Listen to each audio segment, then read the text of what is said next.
All right, hello everyone. We are back for another part tutorial of using the Golf Clash notebook application. And if you guys haven't seen how to use the features, do be sure to check out the original part. It's going to have, help guide in the title. And it will also, be in its own folder. I'm going to put these all in playlists for you guys. So if you're not in the playlist, do go to the playlist portal and you'll be able to find all these little tutorials all in one spot. And if you guys checked out the help, then you know basically the functionality of the app. If you don't know the functionality of the app, make sure that you check out part 1 of this feature. But this part 2 of the help guide is going to just focus on getting these in very rapidly.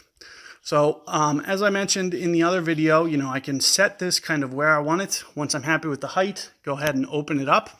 And I just want to go over some things that'll help you with building your speed up. This app is going to take some time to use. It's very complicated, a lot of functions going on.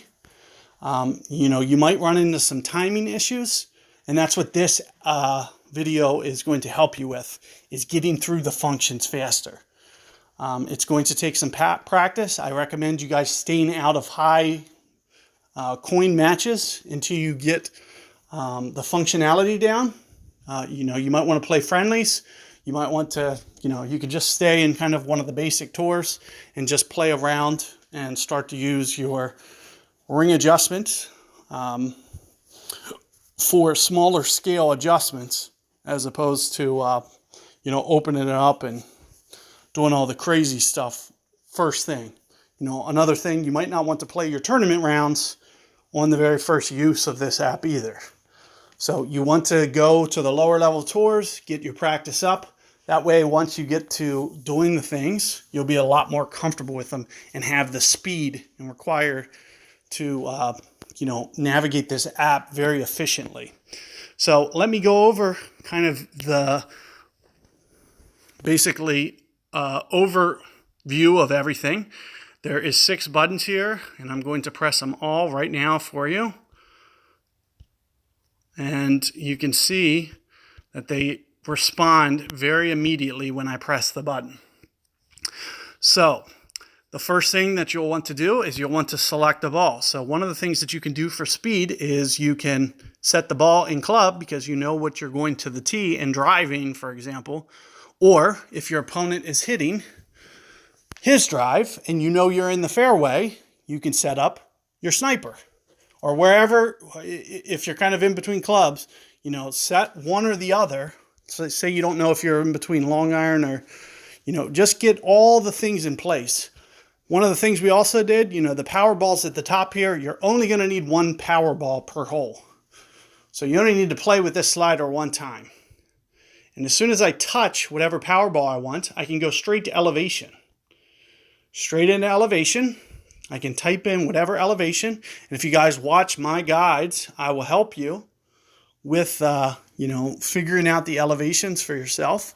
But here you can see that I'll just, punch in a number. There's plus 20%, or I can zero it out. I can go minus 10, for example.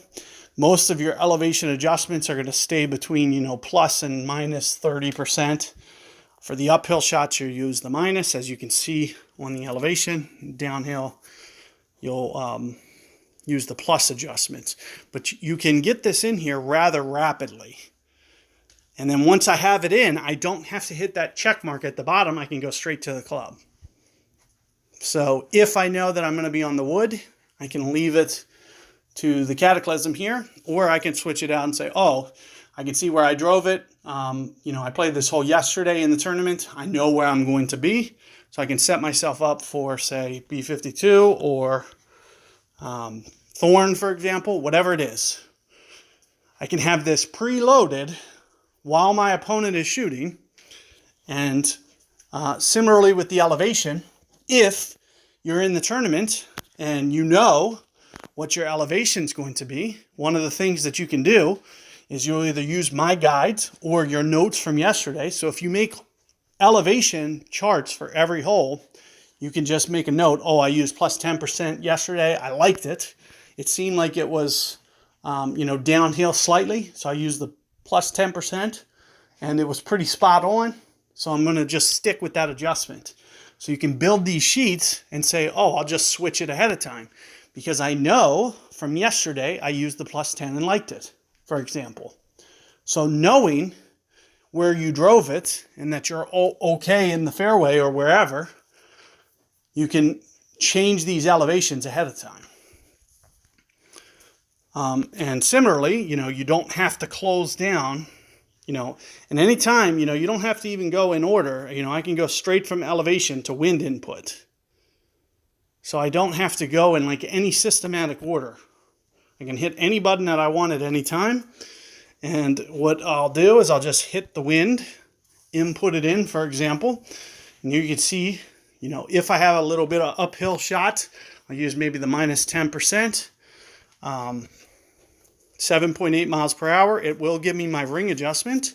And after I input this wind, I can hit OK, I can hit clear, I can do whatever I want, or I can just go straight to mid, min, and max. So if I hit this button, it's going to open the slider immediately.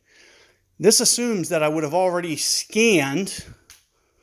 The very first thing that you want to do when you get the shot clock is you want to scan. Test for mid, min, and max. Figure out where you are position-wise, and say you found out that you're almost at max, you want to leave it right here, that's what you'll do. You'll move the slider to there. It'll say 3.7 rings, and that's how many rings you will adjust. Now, there is something that you got to always keep in mind. There's always going to be wind effect. So the app, no app accounts for wind effect. So you're going to either need to, once you figure out this slider position, there's kind of two ways you can do this. You can either play with the elevation slider and say, oh, I want to do an over adjustment. So I'm going to over adjust rings by 10%. This will help you play wind effect if you want to do it that way.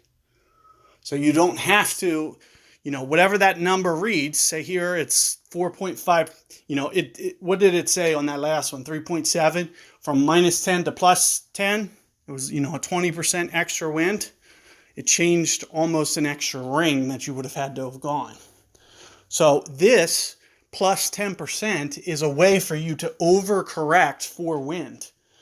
So you can use the elevation tool to multiple uses. It can be elevation based, but it can also be for overplaying wind. All overplays on wind will be used the plus, this downhill elevation. All under adjustments, let's just say hypothetically, it's going way up a hill or something. And you know that, the wind might not affect it as much. So you'll use the downhill elevation. But once you have that number set to close this down very rapidly, I don't have to hit check mark or anything. I can just swipe the app.